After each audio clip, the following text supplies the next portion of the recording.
5학년 여러분 안녕하세요. 즐거운 역사 수업 시간이 돌아왔습니다. 저번 시간에 우리 임진왜란에 대해서 공부를 했었죠.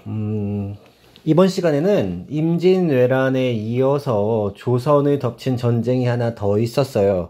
그 전쟁이 뭐냐면 병자호란이에요. 임진왜란이 일본이 일으킨 전쟁이라면 병자호란은 오랑캐호자를 써서 저기 북쪽에 있는 후금이라는 나라, 청나라가 쳐들어온 전쟁입니다. 요거를 우리나라가 어떻게 겪었는지 살펴볼 예정이에요. 자, 공책 준비하고요. 사회책은 74쪽 펼치면 되겠습니다. 한반도 지도를 하나 그려주죠. 우리 사회공책에다가 우선은 병자호란이 일어나기 전 조선의 상황 간단하게 우선 쓸게요. 병자호란이 일어나기 전 조선의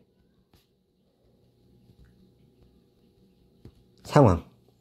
자, 병자호란이 일어나기 전 조선의 상황. 한반도 지도를 그리겠습니다. 이렇게 한반도 지도를 그려주고, 그 다음에 오늘은 되게 중요한 나라가 중국이니까 중국. 자, 중국이 어떻게 갈라져 있었냐면 요건 형광펜치를 조금 해야 될 것 같아요. 이쪽은 저물어가는 나라가 하나 있었고, 그리고 이쪽은 점점 커져가는 나라가 하나 있었으니 이쪽이 어느 나라냐면 명나라고요. 이쪽이 어느 나라냐면 점점 커져가고 있는 후금이라는 나라입니다. 나중에 청나라가 되거든요. 조선의 입장으로서는 이 두 나라 사이에 낀 상황이 돼가지고 청나라 같은 경우에는 조선한테 명나라 도와주지 마! 이렇게 되는 거고, 명나라는 야, 우리가 임진왜란 때도 도와줬고 우리 여태까지 사이가 좋았으니까 제발 우리 좀 도와줘, 이런 상황이었어요. 자, 조선은 어떤 선택을 했을까요? 여러분 같았으면 어떤 선택을 했을 것 같아요? 이러지도 못하고 사실 저러지도 못하는 상황이죠. 당시 왕이 누구였냐면 광해군이었어요. 광해군은 어떻게 했냐? 저울을 하나 그려줄게요. 그냥 여러분 그릴 수 있는 저울 아무렇게나 그리면 되겠어요. 조금 고급지게 한번 그려보고 싶은데 하하, 고급지게 그려지지가 않는 것 같아. 그냥 뭐 이렇게. 아이고, 망했네. 다시 이렇게. 그래서 요거는 무엇을 설명하고 싶었던 거냐면 중심축을 기준으로 해서 딱 가운데 이렇게 균형을 맞추고 있는 저울의 모습을 보여주고 싶어서 요 저울을 그렸어요. 자, 광해군의 외교 전략이 바로 이거였거든요. 광해군의 외교 전략은 뭐였냐면 중립 외교야. 광해군의 중립 외교. 자, 중립 외교가 뭐냐? 명나라 편도 확실하게 안 들고, 그렇다고 후금 편도 확실히 안 들고, 이쪽 편도 아니고 저쪽 편도 아니게 중간에서 여기도 조금 도와줬다가 이쪽에 조금 항복했다가 이런 식으로 하면서 명나라와 후금 사이에서 잘 중립 외교를 하고 있었는데, 그 당시 조선의 한 세력이 어떤 세력이냐면 명나라를 배신하고 청나라를 도와? 이건 말이 안 돼.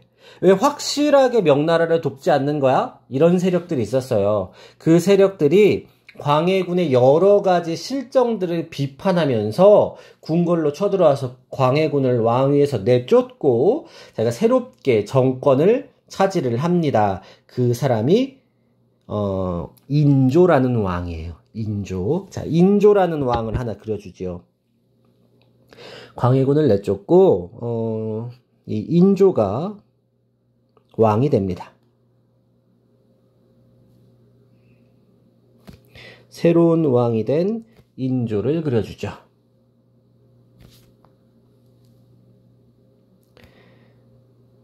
자, 반란에 성공했기 때문에 아주 성질 싸납게 그렸습니다. 이렇게 여러분들도 그려주면 되겠어요. 자, 인조가 왕이 됐고 그 뒤를 뒷받침한 세력이 어떤 세력이냐면 서인 세력들이에요. 이 서인 세력들이 같이 광해군을 내쫓고 인조와 서인 세력이 광해군을 내쫓고 광해군의 중립 외교를 굉장히 비판하면서 새로운 외교 정책을 끌어들입니다. 주창해요. 자, 이 새로운 외교 정책이 뭐냐? 네 글자로 표현하자면 친명. 명나라하고는 친하게 지내고 배금, 후금은 배척한다. 그러니까 명나라만 돕겠다. 이런 외교 정책을 수립을 합니다. 광해군을 비판하면서 왕위를 내쫓고 새로운 왕이 됐기 때문에 당연한 수순이었겠지요. 근데 이 친명 배금 정책이 조금 바보 같았던 정책이었던 게 당시 명나라는 이제 저물어가는 상황이었거든요. 청나라가 중국 땅을 거의 먹는 상황이었기 때문에 조선이 명나라를 돕는다는 걸 알자마자 후금이 가만히 있었겠어요? 가만히 안 있죠. 그래서 바로 쳐들어옵니다. 이게 정묘년에 있었던 정묘호란이에요. 자, 청나라를 하나 그려주지요. 화난 청나라를. 요렇게. 청나라는 당시에 이제 중국 땅을 거의 먹고 세력을 확장하고 있는 시기였기 때문에 당대 최강국 중에 하나였는데 이 청나라를 배척하니까 청나라 입장으로선 말이 안 되는 거죠. 그죠?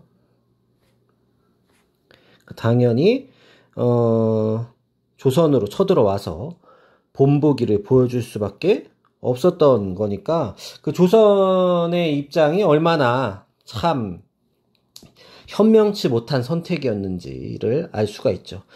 여러분들도 항상 명분도 중요하지만 실리적으로도 따져야 되는 걸 되게 중시해야 되는데 당시 인조랑 서인 세력은 명나라만 하다가 결국은 자기들 무덤을 파게 된 겁니다. 자, 이렇게 화가 난 청나라를 하나 그려줬고요.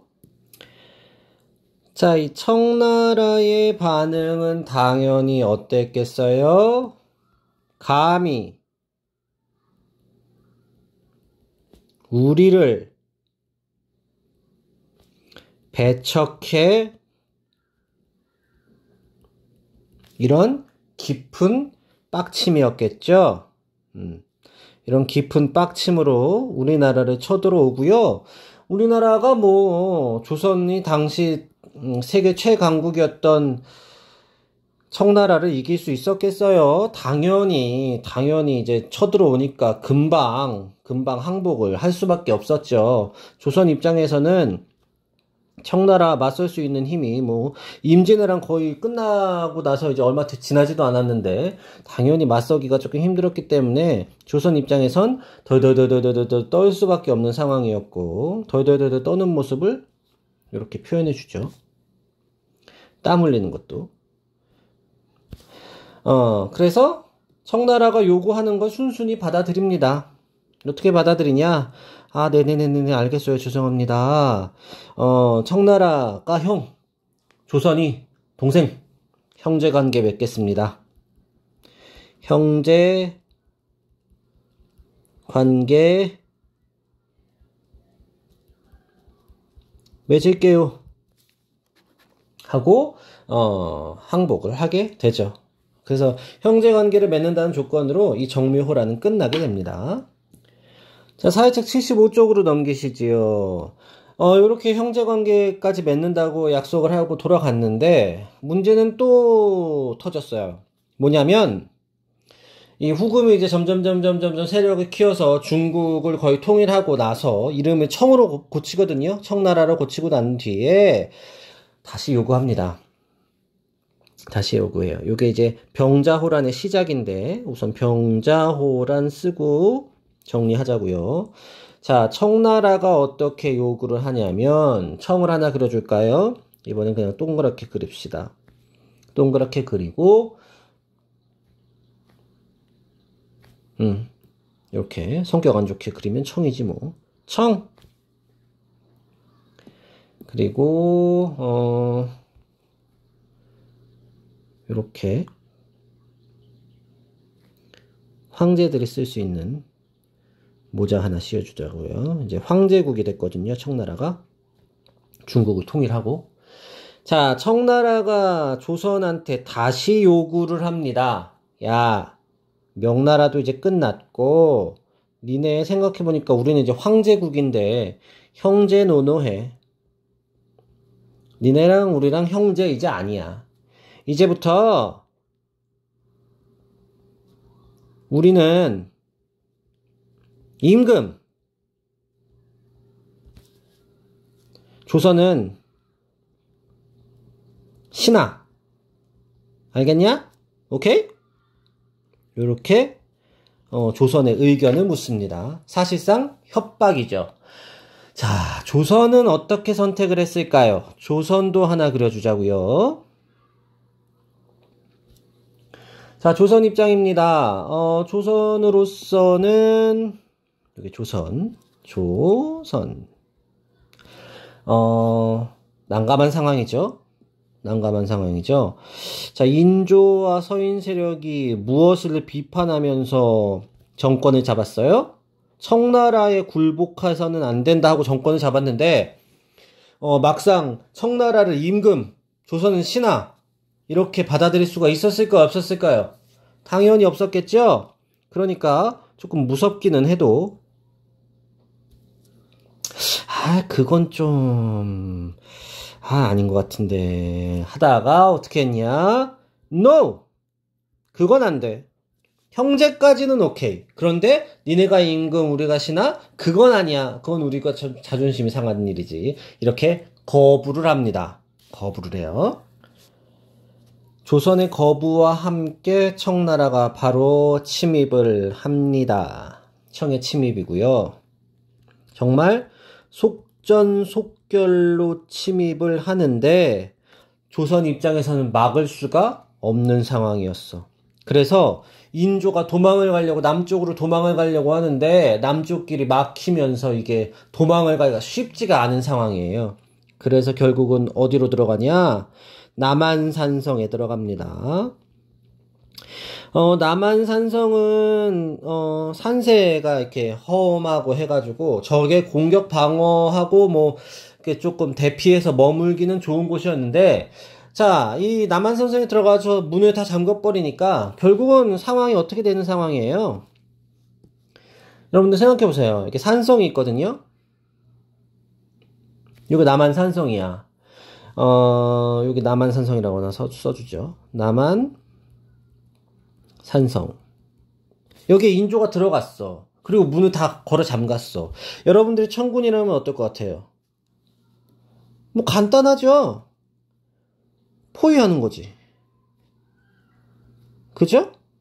포위한 다음에 나와라. 안 나오면 죽이리라. 안 나오면 조선 다 죽이리라. 뭐 이렇게 협박하면 되는 거잖아요. 사실은. 그죠?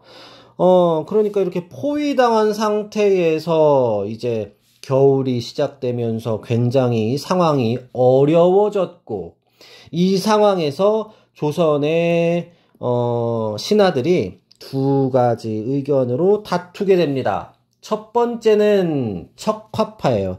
자, 신하를 하나 그려주죠.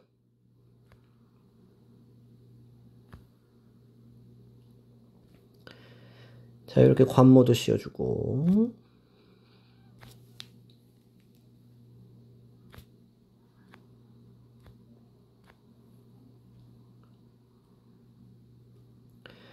이렇게 수염난 신하. 자, 첫 번째 의견을 낸 신하들의 주장은 뭐냐면 척화. 김상원을 중심으로 한 척합한데 끝까지 싸우자. 명나라와의 의리를 버릴 수는 없다. 끝까지 싸우자. 이런 의견이 하나 있었고, 자, 그 다음에 다른 의견은 또 신화를 하나 그려주죠.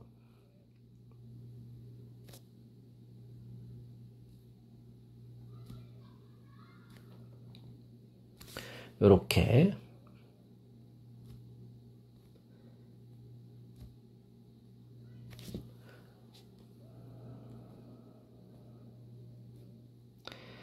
자, 이 신하들은 어떤 의견이냐? 자, 이렇게 끝까지 싸우다가 조선 백성들 다 죽고 임금님 돌아가시면 누가 책임질 거냐? 이게 주화파예요.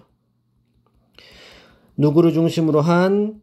최명기를 중심으로 한 주화파입니다. 주화파는 청은 강대국이다. 어쨌든 이제는 청의 시대다. 그러니까 화해하자. 그리고 패배를 인정하자. 이런 쪽으로 해서 싸우게 됩니다. 자, 의견 대립이 이렇게 일어나게 되는데 인조는 어떤 선택을 할까요? 여러분들이라면 어떤 선택을 했을 것 같아요?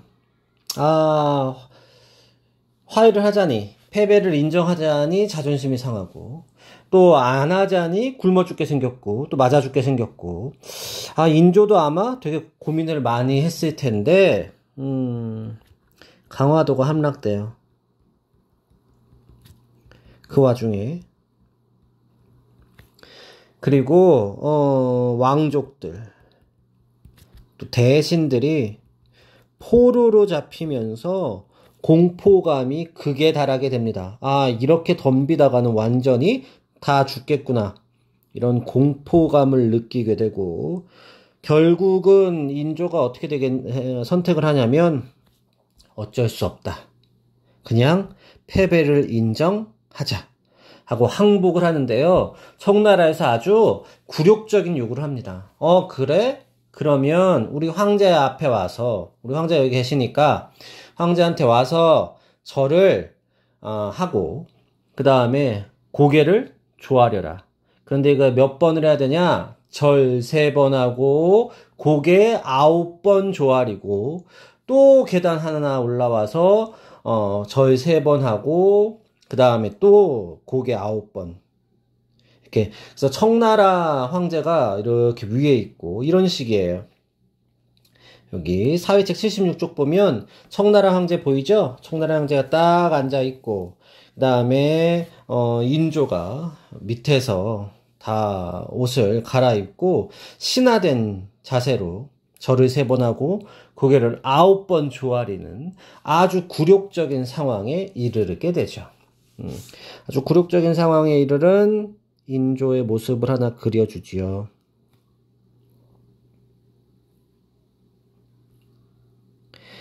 자, 조선 임금으로서 인조처럼 중국 황제한테 이렇게 굴욕을 당한 사람이 많지가 않습니다. 거의 유일해요.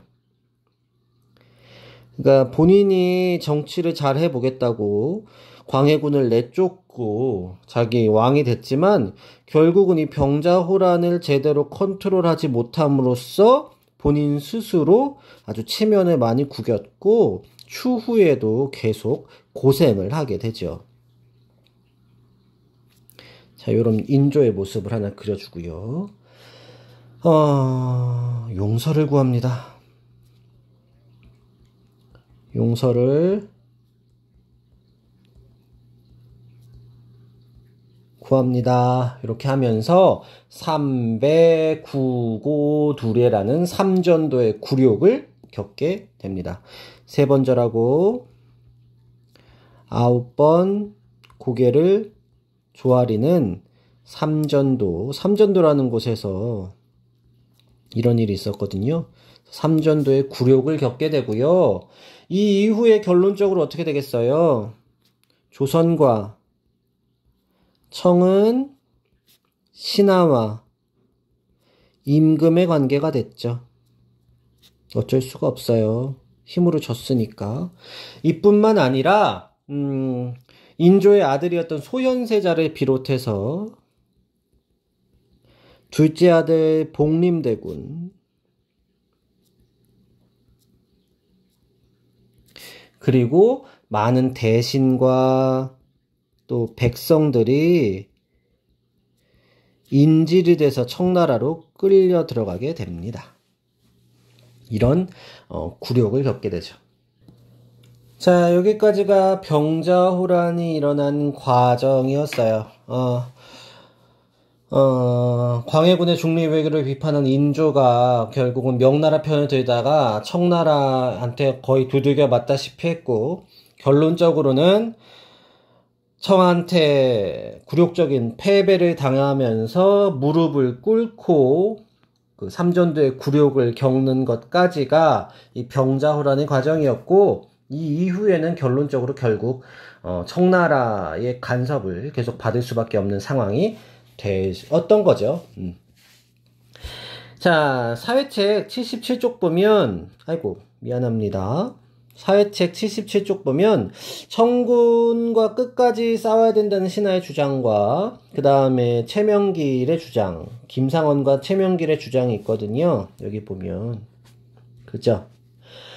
그래서 77쪽에 여러분들 청군과 끝까지 싸워야 하는 입장인지, 그 다음에 화해하자는 입장인지를 한번 잘 살펴보고, 요거 두 개는 굳이 안 해도 되지만 요거는 하나 해봤으면 좋겠어요. 나 같았으면 싸웠을지 싸우지 않았을지, 왜 싸웠을지 왜 싸우지 않았을지 입장 한번 정리해보고 선생님한테 확인받으면 되겠습니다. 네, 여기까지 해서 병자호란 마무리 지을게요. 여기까지 하면은 이제 사회 1단원, 대단원 1단원이 끝나게 됩니다. 조선 중반까지 왔네요. 여러분들 고생 너무 많았고요. 공책 정리하느라고 수고했습니다. 다음 시간에 다시 볼게요. 고생했어요. 안녕.